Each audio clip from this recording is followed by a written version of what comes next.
Well, good morning, Redemption, and welcome to our Exploration Sunday. Thank you, yes. Why don't you go ahead and grab your coffee and your donut and come stand at your seat because we're going to kick off our first Advent together singing a carol. So come on over.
Well, good morning, Redemption. You can have a seat. It is so good to be together. Happy Advent to you. It is the second week of Advent. We are in this time of waiting and hoping and anticipating the arrival again of Christ, the one born in Bethlehem, that we celebrate the coming of Christ to earth as a human God person and also anticipate the promise that he will come again and make all things right in the world. So this is a special season, and I'm glad that you're here with us. This is our first Sunday of the month when we do what we call Exploration Sunday, and we make space for spiritually curious people to explore topics that are pertinent to our community and our church family. And so I'm glad that you're here with us today. We've been looking the last couple months at what it means to be committed to the health of our communities, and we're continuing to lean into that. And as we step into Advent, we're looking at radical abundance and what it means to be a people who give of ourselves, who give of our gifts and our skills and our creativity to see our community thrive. So I'm excited to jump into that more today.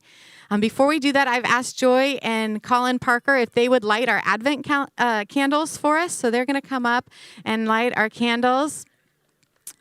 It's especially exciting to have couples who are expecting babies light our Advent candles for us. So we've got the hope candle and the peace candle this week. So thanks, you guys. Thanks. Excited to kick off our Advent celebration.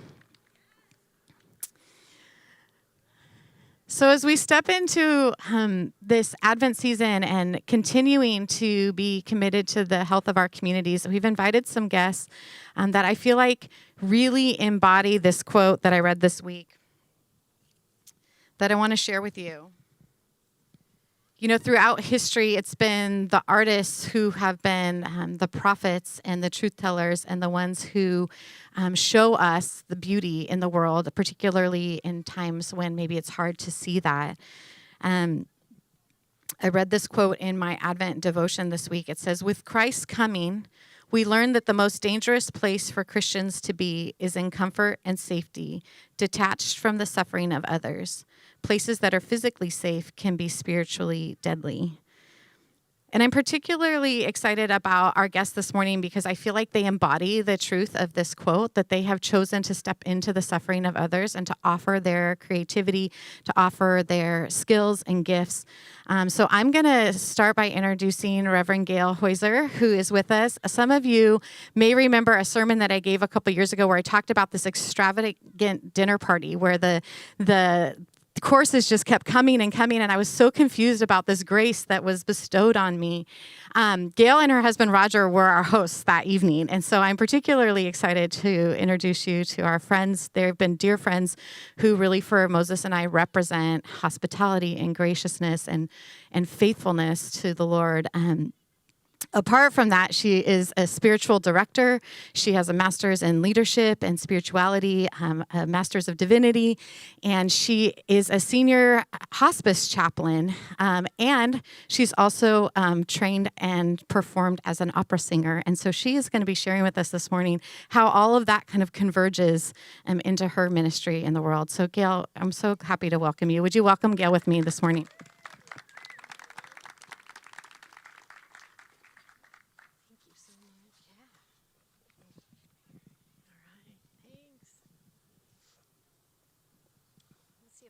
Do this without sunglasses here. Yeah, I think I can. That'd be good. Oh, I'm so happy to be here. What a warm and beautiful emotional climate you all have here. I came here to talk to you at Christine's request about the gifts that God gives to us.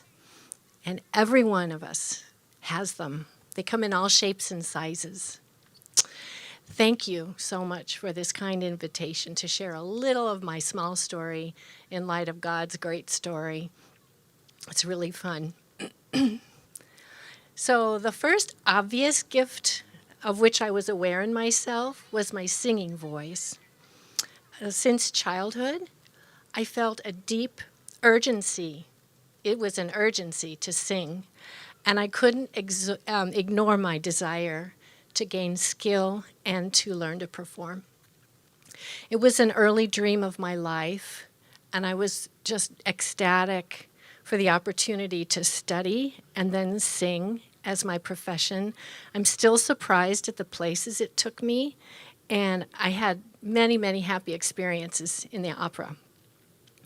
But what happened when I turned 30 changed my life forever. I experienced Christ's presence for the first time in a very mystical way. I was by myself in Germany. I was reading the Bible at the urging of a friend, and I came across Matthew 11:28 through 30. "Come unto me, all you who are weary and heavy laden, and I will give you rest. Take my yoke upon you and learn of me, for I am gentle, I'm humble in heart, and you will find rest for your souls." When I read those words, I felt Jesus speaking them to me. It was as if he was in the room with me in a shimmering, magnetic, strong, gentle way. And suddenly, he gave me the eyes to see him and an open heart to experience him. So that's been 35 years ago now, and Jesus has been companioning me all this time. And he's taken me on some really surprising pathways. For instance, one surprise was that in my own little imagination, I had thought that my singing would be used one way, but God has God's own purposes at all times. So with this gift of music came a joyful surrender, but also there was pain. And there was hard work. And what has given me comfort for many, many years now is this understanding of theology of gifts. And for me, St. Ignatius of Loyola has been an incredible help. He founded the Jesuit order in the 1500s in Spain, and he's left his writings to us, thank God.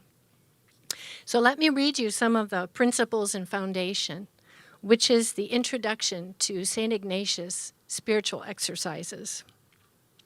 He writes, "The goal of our life is to live with God forever.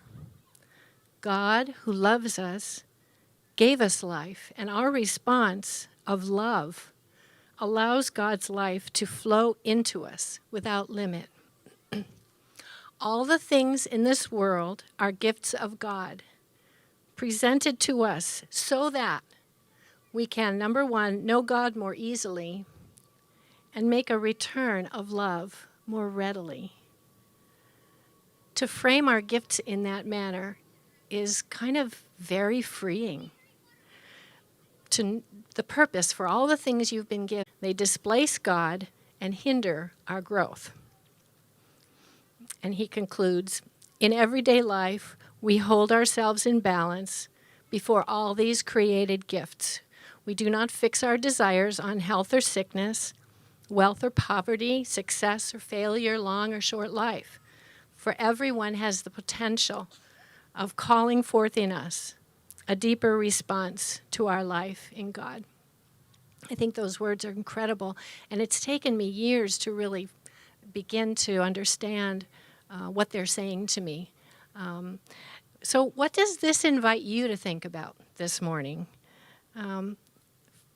Is there a particular gift that you feel is sort of a burden to you? You know you can do it really well, but it feels like an obligation.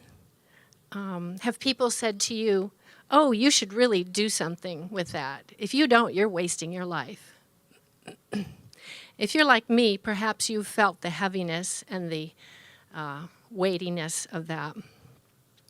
But Ignatian might say this to us: hold that gift lightly with joy, knowing it is for the purpose of becoming deeply acquainted with God more easily and making a return of love more readily. Rejoice in that gift. Nurture it. Work at it. But make sure your work is a loving sacrifice, realizing that the ultimate purpose of your gift is for you to know God more easily and make a return of love more readily. God wants to give us ease. His burden is easy. His yoke is light. Or for instance, do you have a gift that you're holding back from others?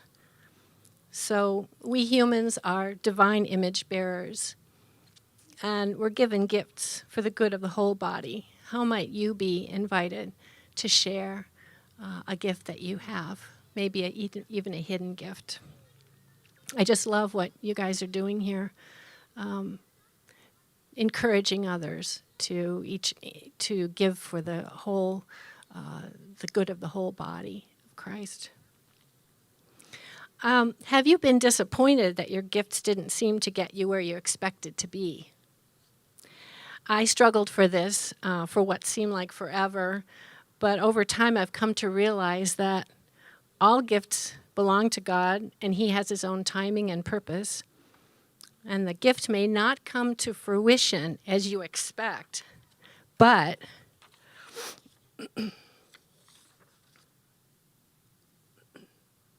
it will lead you into the more important goal of developing as a loving person.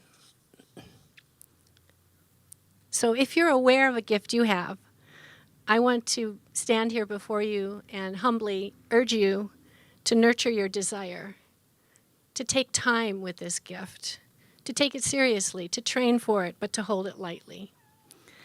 Be aware that it may not manifest as you expect. Again, God has his own purposes. As Ignatian cautioned, my singing threatened to become the center of my life, and it was for many years. And it's only been through my companionship with Jesus that some of my distorted ideas that I had began to dissolve, and that I was granted greater inner freedom. In Deuteronomy 6, we find the Shema. Hear, O Israel, the Lord is one. We are asked to love God with our whole heart, soul, and strength. And this requires the whole human self in a process of integration that takes a lifetime. Researchers and scholars call this kind of integration human flourishing, which is consisting of happiness, character, virtue, and close social relationships. This idea of human flourishing means achieving fulfillment within the larger community with uniqueness, dignity, diversity, freedom, happiness, and holistic well-being in a journey of hope, achievement, regret, loss, illness, suffering, and coping. Human flourishing is tied to shalom, peace, well-being. A flourishing life is one lived in right relationship with God, with the environment, with neighbors, and with self. Your church embodies that, it seems to me. Sharing our gifts is a big part of this, and an act of worship that promotes full integration of self, co-creation with God, and human flourishing. These are countercultural ideas, but they are the truth. In closing, I want to tell you a little bit more. By walking with Jesus in my life, I've found that many more gifts opened up for me to enjoy than I realized were possible.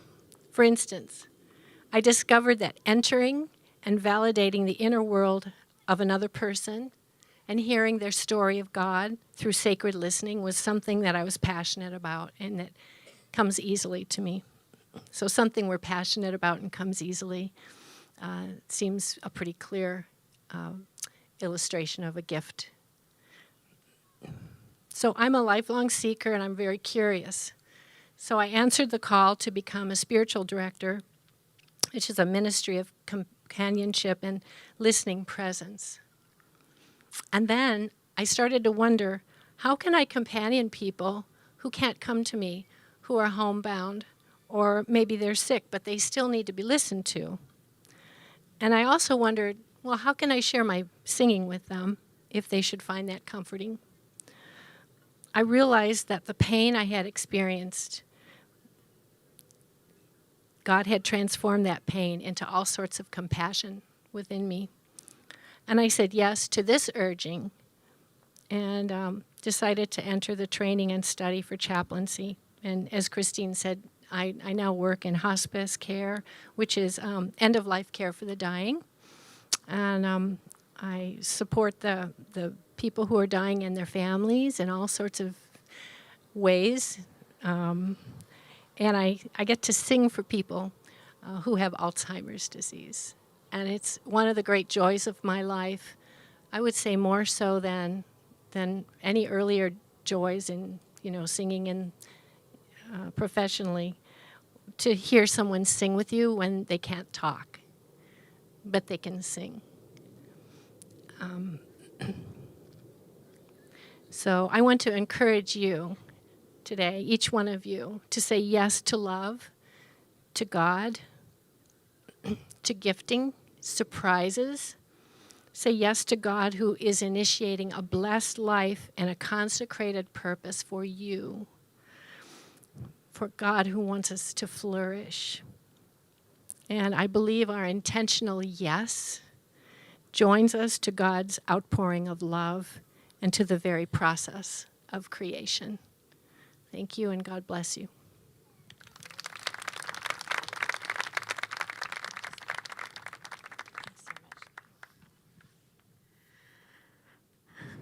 I'm just going to give you a minute if there's things that you wanted to capture from what she shared or questions that come up for you as you're reflecting on that. Thank you, Gayle. Thanks for sharing yourself with us. Lots of good questions in there. So we've also invited Brian Peterson, who is an artist here locally. He loves to create with God and step into the giftings that God has given him. He started an organization called the Faces of Santa Ana, which was really about supporting those who are experiencing homelessness and rehabilitation for our neighbors in Orange County. And he's going to share more with us about that. Recently, he just shared with me they had their second baby 3 weeks ago. So we're really grateful that you stepped in to be with us today. He said he was ready to get out of the house when he got the invitation. So we're so glad you could be here. And he also has expanded the Faces of Santa Ana to what is called Faces of Mankind, where this ministry has expanded to several other cities, not only in Orange County, but also in Detroit. And so I'm excited to hear about how God is using Brian's work as an artist, a muralist. He works for commissions and murals and has impacted our community in many ways that I'm excited to hear more about. So welcome, Brian, with me.